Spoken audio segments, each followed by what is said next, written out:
Hello student, দেখো আজকে তোমাদের জন্য নিয়ে এসেছি আমি দশম শ্রেণী গণিত রায় ও মার্টিন প্রশ্ন বিচিত্রা সেকেন্ড সামেটিভ মাধ্যমিক 2026। আজকে তোমাদের 23 নম্বর স্কুলটা করাবো। তো চলো আমরা প্রশ্ন করতে চলে যাই। আমাদের যে একের 1 নম্বর অঙ্কটা আছে, এই অঙ্কটা আগের ক্লাসে করা হয়ে গেছে। তোমাদের যেতে হবে, দেখো আমি বলে দিচ্ছি, আমি পেজ নাম্বার এবং স্কুল নাম্বারটা বলে দিচ্ছি। পেজ নাম্বার যেটা আছে P-133 পাতা স্কুল 4, সেখানে দেখবা একের 1 নম্বরই অঙ্কটা আছে। আর 2 নম্বর অঙ্কটা আমরা করাবো। দেখো 2 নম্বর অঙ্কটা আমাদের কী বলেছি, একটা দ্বিঘাত সমীকরণ দেওয়া আছে। এই দ্বিঘাত সমীকরণের বীজদ্বয় সমান হলে আমাদের কোনটা শর্ত স্যাটিসফাই করবে। তো দ্বিঘাত সমীকরণের বীজদ্বয় সমান, তো দ্বিঘাত সমীকরণের বীজদ্বয় যদি সমান হয়, তাহলে আমাদের যে নিরূপকটা আছে, নিরূপক যেটাকে b² - 4ac বলে, এই যে নিরূপক b² - 4ac, এটা কি হয়ে যাবে, আমাদের শূন্যের সঙ্গে সমান হয়ে যাবে।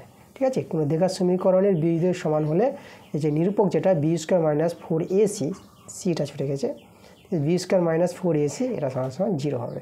তাহলে আমরা এখান থেকে আমরা কী করব, এই যে সি এর মান সব জায়গায় বের করেছে, আমরা সি এর মানটা বের করে দেখব কোনটা অপশান আছে। তাহলে এখানে 4ac সমান সমান b² লিখতে পারবো। আচ্ছা, তোমরা বলতে পারো মাইনাস কই। আচ্ছা দেখো, এটা এদিকে নিয়ে যাও আর ঘুরিয়ে নাও, দেখবো এটাই পেয়ে যাবো 4ac সমান সমান b²। তাহলে এখান থেকে সি এর মানটা কত পাবা, b²/4a, b²/4a, দেখো সি সমান সমান b²/4a, সেটা ডি নাম্বার অপশানে আছে।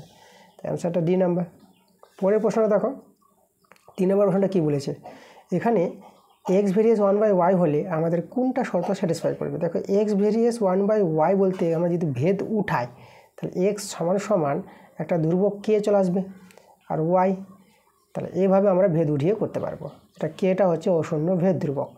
তাহলে এখানে বর্জগুণ করো তো, এক্স ওয়াই সমান সমান কি কে হয়ে যাবে, কেটা আমাদের কি অশূন্য ধ্রুবক। তা দেখো এক্স ওয়াই সমান সমান অশূন্য ধ্রুবক, সেটা কোথায় আছে, ডি নাম্বার অপশানে আছে। অ্যান্সারটা আমাদের ডি নাম্বার। পরের প্রশ্নটা আমরা চলে যাব 4 নম্বর প্রশ্নটা। দেখো 4 নম্বর প্রশ্নটা কী বলেছে, দুটি বৃত্তের ব্যাসার্ধের দৈর্ঘ্য দেওয়া আছে 3.5 সেমি 2 সেমি। তাহলে বৃত্ত দুটি পরস্পর অন্তঃস্পর্শ করে, তা তাদের মধ্যে কেন্দ্রদের মধ্যে দূরত্ব বের করতে বলেছে। আচ্ছা লক্ষ্য করো তো, এখানে দেখো এই যে আমাদের একটা বৃত্ত অন্তঃস্পর্শ করেছে, তাহলে দেখো ভিতরে বৃত্তের মধ্যে একটা বৃত্ত আছে, এবার একটা বৃত্ত নিলাম। আচ্ছা এখানে দেখো প্রথম বড় বৃত্তের কেন্দ্র আমরা এ নিলাম, ছোটো বৃত্তের কেন্দ্র আমরা বি নিয়ে নিলাম, ঠিক আছে, আর এটা আমরা সি বিন্দু নিয়ে নিলাম। তাহলে এই যে বলেছে বৃত্ত দুটির কেন্দ্রদের মধ্যে দূরত্ব, তাহলে কেন্দ্রদের মধ্যে দূরত্ব হচ্ছে এ বি। তাহলে এই যে এ বি সমান সমান, তাই তো। তাহলে এ বি সমান সমান কী পাবো, দেখো এ বি পাবো এসি থেকে বিসি বাদ, এসি মাইনাস বিসি। এসিটা হচ্ছে বড় বৃত্তের ব্যাসার্ধ, ঠিক আছে, তার বড় বৃত্তের ব্যাসার্ধ কত আছে, 3.5 আছে। আর বিসিটা হচ্ছে ছোটো বৃত্তের ব্যাসার্ধ, যেটা আছে 2 সেমি। এটা বিয়োগ করলে কত হবে, এটা 1.5 পেয়ে যাবে, তাই তো। তাহলে কেন্দ্রদের মধ্যে দূরত্ব 1.5 সেমি, সেটা আমাদের অ্যান্সারটা 1.5 সেমি, সি নাম্বার অপশানে। 5 প্রশ্নটা দেখো, 5 প্রশ্নটা তোমরা আগের ক্লাসে পেয়ে যাবা। তোমাদের বলে দিচ্ছি তোমাদের কোথায় যেতে হবে।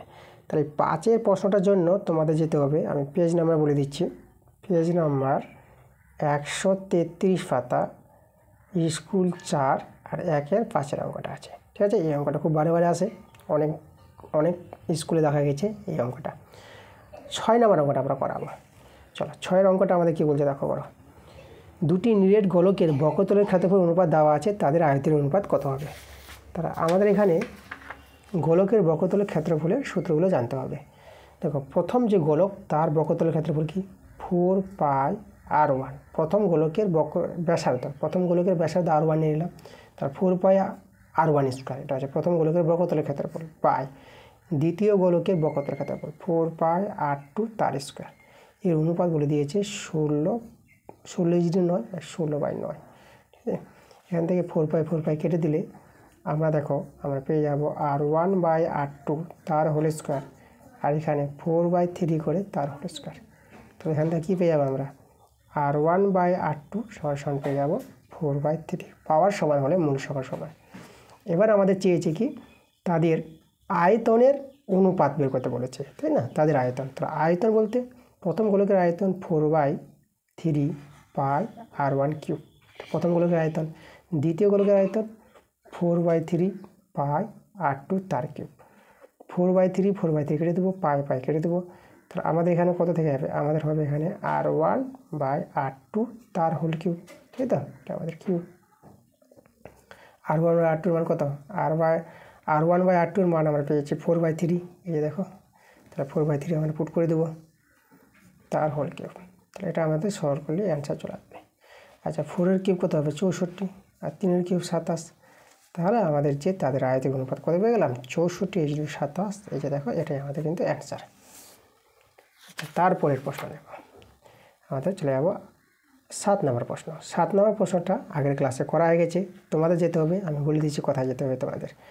পেজ নাম্বার 145 পাতা, স্কুল 18, আর 1-এর, ঠিক আছে, এই যে 1 নম্বর অঙ্কের 7-এরটা, ঠিক আছে, এই যে দেখো 1-এর 7-এর অঙ্কটা। আমরা চলে যাবো 2-এর প্রশ্নগুলোতে। 2-এর 1 নম্বর প্রশ্নটা কি বলছে আমাদের, তো 2-এর 1-এর প্রশ্নটা এখানে আমাদের বলেছে x + y ভেরিয়েস x - y যদি হয়, তাহলে প্রমাণ করতে বলেছে x ভেরিয়েস y কত হবে। দেখো আমরা ভেদ উঠাবো, আমরা যদি ভেদ উঠিয়ে দিই তাহলে x + y সমান একটা ধ্রুবক k আসবে ইন্টু x - y। এখানে আমরা x + y by x - y করে দিলাম, এখানে আমাদের k থেকে গেল। আমরা এখন কি করব, যোগভাগ প্রক্রিয়া লাগিয়ে দেবো। দেখো যোগভাগ প্রক্রিয়া হচ্ছে, এই যে লব আছে, লবের সঙ্গে হর যোগ করব, বাই আর লব থেকে হরটা বিয়োগ করব।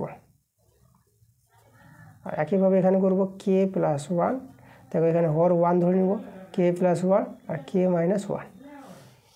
আচ্ছা চলো আমরা একটা সরল করে নিই। এখানে -y + y কেটে যাবে, এখানে -x + x কেটে যাবে, তাহলে এখানে 2x পেয়ে যাবা, আর এখানে 2y পেয়ে যাবা। এই যে বড় ধ্রুবকটা, একে আমরা ধরে নেব m ধরে নেব, 2 কেটে গেল, যদি বর্গমূল করে নিই তাহলে x = m × y। এবার যদি এটা হয় তাহলে এখান থেকে আমরা বলতে পারবো x ভেরিয়েস y বলতে পারবো। দেখো সমান ধ্রুবক, mটা কিন্তু ধ্রুবক, অশূন্য ধ্রুবক। এখানে যে kটা এসেছে, kটাকে আমরা বলবো অশূন্য ভেদ ধ্রুবক, যেহেতু আমরা ভেদ উঠিয়েছি বলে। আর এখানে দেখো এই যে বড় ধ্রুবকটাকে, এই যে একটা বড় ধ্রুবককে m ধরে নিয়েছি, তাহলে mটা কিন্তু এখানে অশূন্য ধ্রুবক, ভেদ ধ্রুবক হবে না, অশূন্য ধ্রুবক। এবার যে সমান আর ধ্রুবক উঠিয়ে আমরা ভেদ নিয়ে আসতে পারবো। দেখো আমাদের প্রমাণটা কিন্তু চলে এসেছে। 2-এর প্রশ্নটা তোমরা আগের ক্লাসে পেয়ে যাবা, ঠিক আছে। তো 2-এর প্রশ্নটা তোমরা কোথায় পাবা আমি তোমাদের বলে দিচ্ছি। পেজ নাম্বার 143 পাতা, স্কুল 15, সেখানে দেখবা 1-এর 5-এর অঙ্কটা আছে। 3-এর প্রশ্নটা তোমরা আগের ক্লাসে পেয়ে যাবা, কোথায় পাবা চলো আমি তোমাদের বলে দিচ্ছি। এই 3-এর অঙ্কটার জন্য যেতে হবে তোমাদের পেজ নাম্বার 133 পাতার, স্কুল 4, সেখানে আছে 2-এর 3-এর অঙ্কটা। 5 নম্বর অঙ্কটাও তোমরা আগের ক্লাসে পেয়ে যাবা। তোমাদের এই 5-এর অঙ্কের জন্য তোমাদের, আচ্ছা 5 নম্বর তো নয়, এটা 4 নম্বর, ঠিক আছে, তোমাদের 4 নম্বর অঙ্ক, ঠিক আছে। 3 নম্বর অঙ্কটা তো বলে দিলাম কোথায় যেতে হবে, আর 4 নম্বর অঙ্কটা যেটা আমি বলবো তোমাদের। 4 নম্বর অঙ্কটা তোমরা পেয়ে যাবা পেজ নাম্বার 147 পাতার, স্কুল 20, সেখানে দেখবা 2-এর 4-এর অঙ্কটাই আছে। আচ্ছা এরপরে আমাদের বড় প্রশ্নগুলো আছে, বড় প্রশ্নগুলো তোমরা বই থেকে পেয়ে যাবা। আমি তোমাদের অবজেক্টিভ টাইপের 1 মার্কের এবং 2 মার্কের প্রশ্নের অ্যান্সারগুলো করে দিলাম। পরবর্তী ক্লাসটা তোমাদের তাড়াতাড়ি চলে আসবে।